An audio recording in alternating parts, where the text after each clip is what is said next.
In the final episode of this three-part mini-series covering Qantas's historic announcement, I wanted to get back to what the statement and announcement was really about. Project Sunrise. Not so much the specifics behind the aircraft order, but the project. Project Sunrise has been on the table for a considerable period. The airline has been slowly working towards its launch, but before I get any further, having said those two words so many times now, it is essential to define it.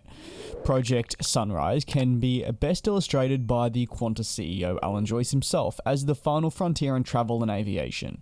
The ability to connect every part of the world, essentially with a direct flight, thanks to the capabilities of the now selected aircraft, the A350-1000. It's the ability more generally to carry passengers from said locations, like Sydney to London and New York, without a single stop, making them the longest flights in the world by a country mile.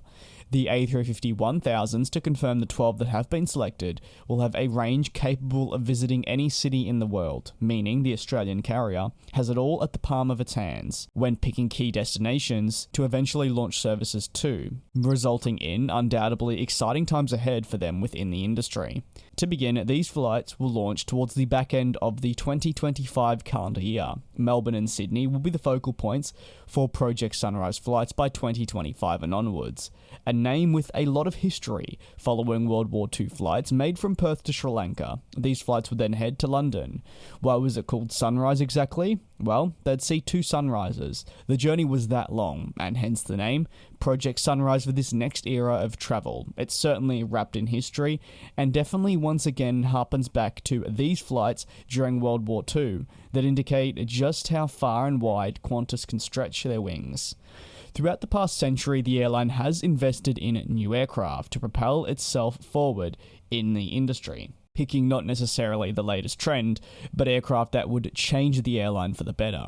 Alan Joyce said in a statement, "Throughout the history the aircraft we've flown have defined the era we're in. The 707 introduced jet age, the 747 democratized travel, and the A380 brought a completely new comfort level.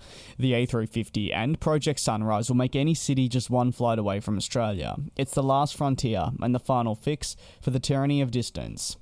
The airline had already conducted test flights to London and New York before the pandemic out of Sydney, where test passengers were put on board to keep track of their condition throughout the process. These flights were absolutely pivotal in the airline rolling out its well-being area, which I'm still not totally sold on, and their updated first class, which you'll be able to see on your screen now, thanks to the video graphics provided by Qantas themselves. As you can see, these first class suites will have their own bed and then their own reclining chair, storage closets for all your goods, and a lot more storage bins.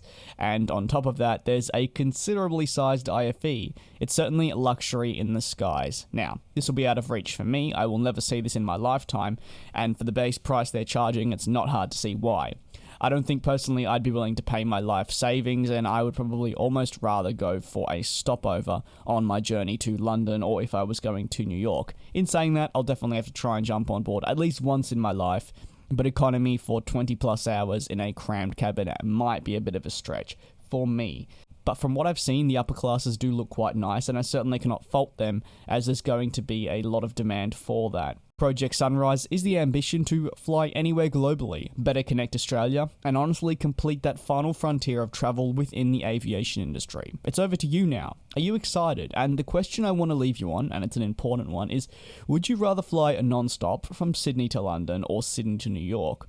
Or would you prefer to have a stopover in, say, Singapore or Los Angeles to stretch your legs, switch aircraft, or stay on the same aircraft?